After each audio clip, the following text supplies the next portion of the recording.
जोंनि बर'फोरनियाव मोनसे सावरायफ्लेबाय थाजानाय बाथ्रा दङ जे जोङो हिर' वारशिप गैया एबा रोङा जोंनि बर'फोरनि गेजेरावहाय हिर' वारशिप माने गेदेमा जोहोलावफोरखौ जों सिबिनो बावगारलाङो थैनाय लोगो लोगोनो जों सिबिनो बावगारलाङो जाहाथे जोङो बेबादि मुं सुजाबाय थानाय खोथानिफ्राय जों जाहाथे बारग'नानै थानो हायो बेनिखायनो जोङो दिनै सालबारि फरायसालिमाया कातिन्द्र स्वर्गियारिनि जिबादि हाबाफारि खुंनो लादों बेखौ खुंनांगौ आरो लोगोसेनो आं खावलायनो लुबैगोन दिनै बर' थुनलाइ आफादनि मिरु सोद्रोमा बिथांमोनहा दङ जे खालि बे फरायसालिमाल' नङा बे आवथाल' नङा बेखौ मिरुआरि हाबाफारि जों लानो हायो नामा कातिन्द्र स्वर्गियारि जों गोबां लिरगिरिफोरखौ जों नुनो मोनो वान साइडेड फारसेल' सोरबा सल'माल' सोरजिदों सोरबा फावथायबा फावथायल' सोरबा खन्थाइबा खन्थाइल' नाथाय बे आं आदा होननानै बुंदों कातिन्द्र स्वर्गियारि बिथाङा सासे अलराउन्डार दहाय अनिल बर' साराबो बुंलांदों बिथाङा सासे अलराउन्डार मानो होनोब्ला बिथाङा खन्थाइ सोरजिदों सुंद' सल' सोरजिदों थुनलाइयाव जेसेबां आयदा दं बेखौ बिथाङा सोरजिलांजोबदों सल'मा सोरजिदों थुनफावथाय सोरजिदों सावरायनाय सोरजिदों रावस्लायनाय सोरजिदों बबाव सोरजियाखै बिजाब सुजुलांदों आरोबाव बिथाङा मा इंराजिजों लिरदोंना लिराखै आं बेखौ मिथिया असमियाजोंबो लिरलांदों बेसेबां थुनलाइनि थिलियाव बिथाङा आखाइ होलांदों बेखौ जों दिनैनि बे बुब्लियाव जों फारि फारि मोनदांनो हानाय जादों जों बे गेदेमा सुबुंफोरखौ जोंनि उन जोलैया दिनैनि फरायसाफ्रा एबा दिनैनि लाइमोनफ्रा सोलोंनांगौ कातिन्द्र स्वर्गियारिया जोंनो लामा खिन्थालांबाय बे लामा खिन्थानायखौ जों दिनै साबसिननिफ्राय हामसिन जों लांनो नाजानांगौ आरो दहायनि आंनि सिगांनि फुंखा सुबुङा बुंलांखादों जे कातिन्द्र स्वर्गियारि लिरनायाव माबा मोनसे दाहार दङ माबा मोनसे फुंखा दङ जेरै खोमसिनिफ्राय सोरांथिं बेवहाय बिथाङा जोंनि बड'लेण्ड मुभमेन्ट डिभाइड आसाम 50-50 नि समावहाय जि सोमावसारनाय जादोंमोन जोंनि गेजेराव आरो बे सोमावसारनायाव बे ओनसोलनि काहिनिखौ लानानै बिथाङा लिरदों आरो बेवहाय सोर थायो बर' आरो मुसलमान हारिनि मानसिफोर बर' आरो खाथि खाथि थाज्लायनाय बे बर' आरो मुसलमान हारिनि गेजेरावहाय जोंनि गेजेराव माखासे खैसार साग्रा साफा सानै मानसिनि थाखायनो जोंनि हारिनि गेजेराव जोंनाव माबादि गोरोन्थि बुजिलायनाया फैदों आरो बेबादिनो जाथाय फिनजाथाया जालांदों बेखौ खोमसिनिफ्राय सोरांथिं सल'मायाव बिथाङा खोब मोजाङै खिन्थालांदों दा बेफोरबादि हंला पण्डित बिथांनि 1995 मायथाइयाव नुजानाय हंला पण्डित आरो बे हंला पण्डित सुंद' सल' बिजाबनि थाखायनो बिथाङा बर' थुनलाइ आफादनिफ्राय समेश्वरी ब्रह्म थुनलाइयारि बान्थाखौबो आवथायनो हादोंमोन 1996 मायथाइयाव 1995 मायथाइयाव नुजानाय बिजाबा 1996 मायथाइयावनो बान्था आवथायनो हादों माबादि गेदेमा लिरगिरि आरो बै जानो हागौ बिथांनि बैसोआ खोब सम्भब एसे उन्दै 1996 मायथाइ जायोब्ला बे सेंग्रा बैसोआवनो बिथाङा मा खालामदों थुनलाइ आफाद बादि मोनसे गेदेमा आफादनिफ्राय समेश्वरी थुनलाइयारि बान्थाखौबो आवथायनो हानाय जादों आरो दहाय जोंनि माने गुदि बुंथिगिरि एबा किनट एड्रेसार राजेन बसुमतारी बुंलांदों जे बिथाङा मा साहित्य एकाडेमि बान्था आवथायनायावबो नैथि नम्बरावहाय बान्थाखौ आवथायनो हादों अब्ला नाहरनाय माबादि गेदेमा लिरगिरि जानो हागौ बिथाङा जोंनि साहित्य एकाडेमि बान्थाया होजेनजादों माब्लानिफ्राय 2005 मायथाइनिफ्राय 2005 मायथाइयाव मोनजेनदों जोंहा पद्मश्री मंगल सिंह हाज'वारि 2006 मायथाइयावनो बिथाङा मा मोनदों जोंनि कातिन्द्र स्वर्गियारियानो साहित्य एकाडेमि बान्थाखौ आवथायनो हादों अब्ला बिथांनि लिरनायाव मा जादु दं माबादि जादु दङ हंला पण्डितखौ नोंसोर हयथ' फरायबाय जानो हागौ गोबां फरायसाफ्रानो एबा गोबां बिबुंगिरिफ्रानो माबादि समाजखौ फोसाबनायनि थांखि बिथाङा बेफोर सुंद' सल'नि सल'फोरखौ सुजुलांदोंमोन। थुनफावथाय हादानाव बैसागो बेफोर थुनफावथायनि गेजेरजों बिथाङा मा समाजखौ फोसाबनाय थुनलाइगिरिफोरनि बिबानानो बेनो आरो गेदेमा थुनलाइगिरिफोरनि बिबाना बेखौ जेब्लाबो बिथांमोनहा फाफ्लियाव बाननानै लायो जों लिरनायनि गेजेरजों समाजखौ जों माबोरै फोसाबनो हागोन जोंनि लिरनायनि गेजेरजों जोङो समाजखौ जों माबोरै फोसाबनो हागोन समाजखौ जों माबोरै दावगाहोनो हागोन गोबाङानो बिबार लाइसिखौ फरायबाय जानो हागौ बिबार लाइसिनि लिरगिरिफ्रा माबादि लिरबिदां लिरलांदोंमोन समाजखौ फोसाबनाय सोलोंथाइखौ जौगाहोनाय बै समाव जोंना सोलोंथाइ गैयामोन समाजा गाज्रि गुज्रिमोन बे समाव लाइमोन नोंसोरबादि उन्दै उन्दै लाइमोनफ्रानो मा खालामदों बिबार लाइसिखौ सुजुदों आरो बिबार लाइसिनि गेजेरजों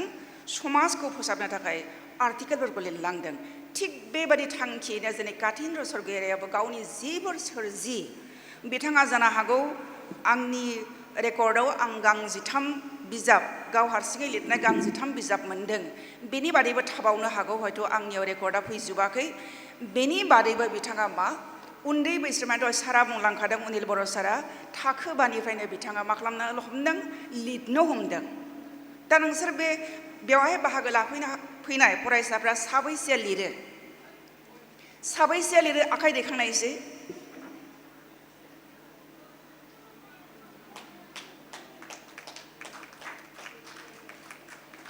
बांद्राय जौखोन्दोआव गैया लिरनाया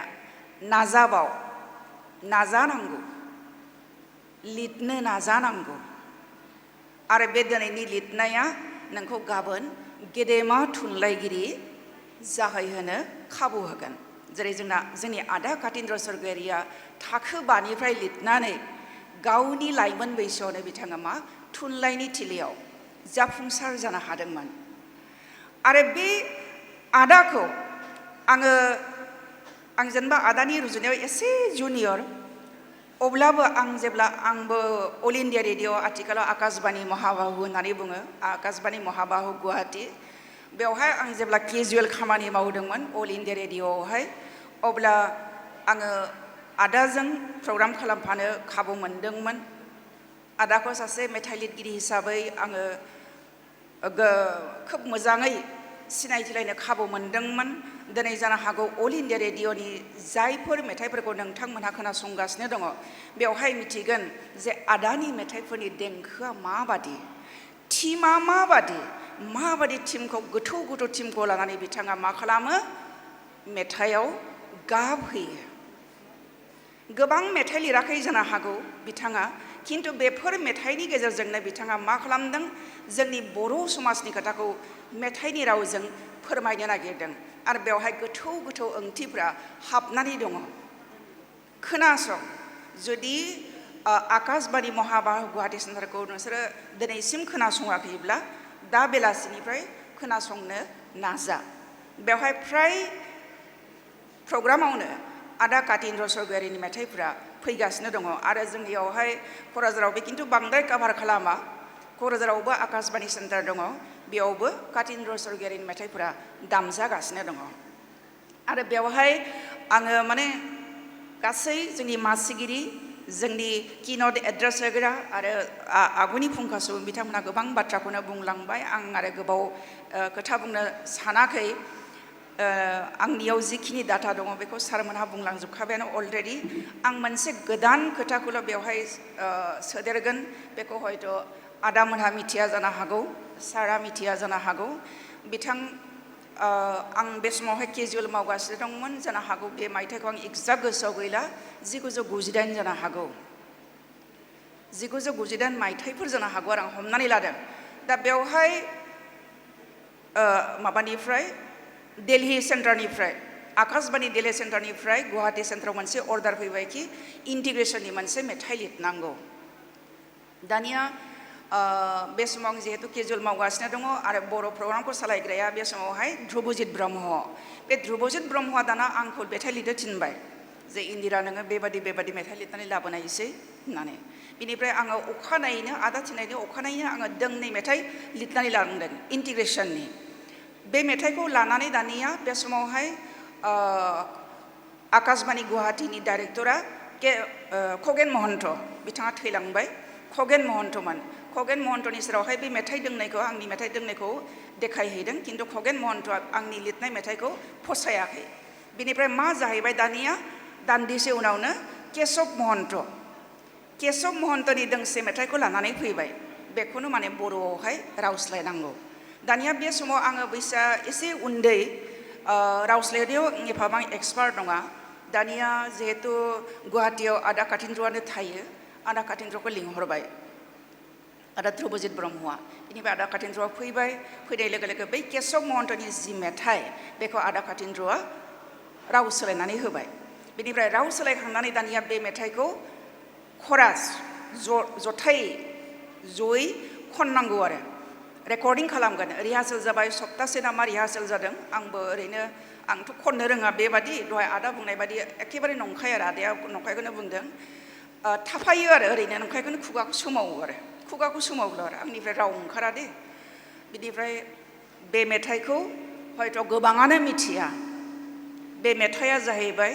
असमियावहाय दङमोन মই আহিছিলো তুমি আহিছিলা কৰপৰা बेखौ दानिया आदा कातिन्द्रआ खोब मोजाङै एखेबारे माने गोथाव सोदोबजों रावस्लायबाय देंखोआ आं एसे होगोन आं फैदोंमोन नों फैदोंमोन बबेनिफ्राय आं फैदोंमोन नों फैदोंमोन बबेनिफ्राय बेबादि आरो बिराद मोजां हाई क्लास मेथाइ बे मेथाइखौ रेकर्डिं जाबाय आरो जानो हागौ आदा कातिन्द्र स्वर्गियारिनि बेनो जोबथा मेथाइ जानो हागौ आं मिथिया दा जों बिथांनि मेथाइफोरखौ जों बुरखांनांगोन आकाशबाणीयाव थांनांगोन जों एसे खस्थ' खालामनांगोन बिथाङा दोंबैसे मेथाइ लिरलांखो बैफोर मेथाइखौ लाबोनानै जोङो मा खालामनांगोन बेखौ प्रिजार्भ खालामनायनि जों राहाखौ लानांगोन आरो बे मेथाइया ओरैबादि मुंदांखा बे मेथाइया दिनैहाय दा दामोना दामला आं मिथिया आंनि बिनानावा पार्लामेन्टआव सानसे हाबहैनो मोन्दोंमोन आरो बे पार्लामेन्टआव दिल्लीनि पार्लामेन्टआव जेराव पार्लामेन्ट सेसन जायो बे पार्लामेन्टआव बे मेथाइखौ दामबाय थायो जाहैदों बायदिसिना रावनि जोंनि इन्डियान कन्स्टिटिउसनावहाय गनायथि मोननाय रावनि मेथाइफोरखौ बे पार्लामेन्टआव दामबाय थायो आरो बे आदा कातिन्द्रआ रावस्लायनाय बे आं फैदोंमोन नों फैदोंमोन बबेनिफ्राय बे मेथाइया दामजागासिनो थायो होननानै आंनि बिनानावा आंनो खोन्थाफैदों आरो जों जायफोरा माबादों खनदों बे खननायनि नामाबो माने स्लाइडआव ओंखारबाय थायो जाहैदों आरो दा बे बिनानावा होनबाय आब'आ माथो मेथाइबो खनदों पार्लामेन्टआव नोंसिनि आदा कातिन्द्रनि रावस्लायनाय मेथाइया दामजाबाय थायोथ' जों खोनाबोबाय होननानै बे खिन्थाफैदों आरो दा दामजायोना दामजाला बेखौ आं मिथिला जायफोरा MP जोंनि बिथांमोनहा हयथ' मिथिगोन आं दासिम पार्लामेन्टआव हाबहैनो खाबु मोनाखै इयुनाव आं हयथ' खाबु मोनोब्ला आंबो हाबहैगोन दा जियानो जायाथोंसै दा आदा कातिन्द्रनि बेफोरबायदि कन्ट्रिबिउसनखौ बेफोरबायदि सोरजिखौ जों बुथुमनानै दोननांगोन आरो आङो जोंनि बे फरायसालिमानि गोरायुं जगत बसुमतारीखौ आं खावलायगोन आं नुनो मोन्दों बरमा फरायसालिमायावबो रेनु बर'नि सानखौ बिथांमोनहा फालियो आरो रेनु बर' मेडामनि जेसेबां सोरजि बे सोरजिखौ बिथांमोनहा गावसिनि फरायसालिमायाव मा खालामदों बुथुमनानै दोनदों प्रफेसर रेनु बर'नि सोरजि होननानै बिथांमोनहा मोनसे आलमारि एक्सट्रा खालामनानै दोनदों दा बेबायदि जगत जोंनि बे फरायसालिमायाबो जगत मोनहा दुलेन मोनहा सानखां मोनहा जुदि बेबायदि खामानिखौ मावोब्ला आदा कातिन्द्रनि गासै सोरजिखौ बुथुमनानै लाबोनानै बेवहाय दोनोब्ला जोङो मोनसे समावहाय मा गोजौ थाखोनि जि जोंनि बिजिरसंनाय खामानि दा आदा कातिन्द्रनि बेयावबो आं मोनसे खोथाखौ आरोबाव दाजाबदेरबावगोन जे कातिन्द्र स्वर्गियारिनि लिरनायफोरनि सायाव माने आबुङै जायाखैब्लाबो पार्ट जोंनियावहाय PhD स्कलारफ्रा खामानि मावगासिनो दङ बे जोंनि थाखाय जोबोद देरगाथाव कातिन्द्र स्वर्गियारिनि मुंखौ जरसुमा खालामनायनि मोनसे देरगाथाव खामानि दा जुदि जोंनि बे कलेजावहाय बे फरायसालिमायाव बे आदा कातिन्द्रनि जेसेबां सोरजि दहाय होननानै बुंदों बेन खालामदों बर'नि जारिमिन आरो सोमावसारनाय दा बेफोरबायदि बिजाबखौ बे जोङो लाइब्रेरियाव जों मोननांगोन आरो बेखौ स्टाडि खालामनो फैनांगोन जोंबो फैगोन जुदि आङो थख'खौ बे फरायसालिमायाव आदा खाथिनि सोरजिफोरखौ मोनजुबा आंबो टाइम टु टाइम फैनानै आं बेवहाय फरायफैगोन आंल' नङा बेबादि गुबुन गुबुन मानसिफ्रा गुबुन गुबुन फरायगिरिफ्रा हयथ' नुजाफैनानै फरायगोन आरो बिथांनि लिरनायनि जि आदब जिफोर आयदा बेफोरखौ जोङो फार्दार रिसार्च खालामनायाव जों बाहायगोन आरो बेबादिनो सासे मानसिया मा खालामगोन एस्टाब्लिश जालांगोन आरो बेखौ जोंनि सालबारि फरायसालिमायानो मैखोमै बिफाव लायोब्ला गाहाम जागौ होननानै आङो खावलायगोन सानखां दङ बेवहाय जोंनि प्रिन्सिपाल दङ लोगोसेनो आदामोनहा दंखायो खाथि खाला जोङो गासैबो बिथांनि बिजाब आरो आं होनदों जे आकाशबाणीयाव बिथांनि दामजानाय मेथाइफोरखौ जों माब्रैबा जोङो बुथुमनानै लाबोनानै बे आलमारियावनो जोङो प्रिजार्भ खालामनांगोन जिहेतु दा बिथाङा थैनानै थांबाय जोंनि गेजेरनिफ्राय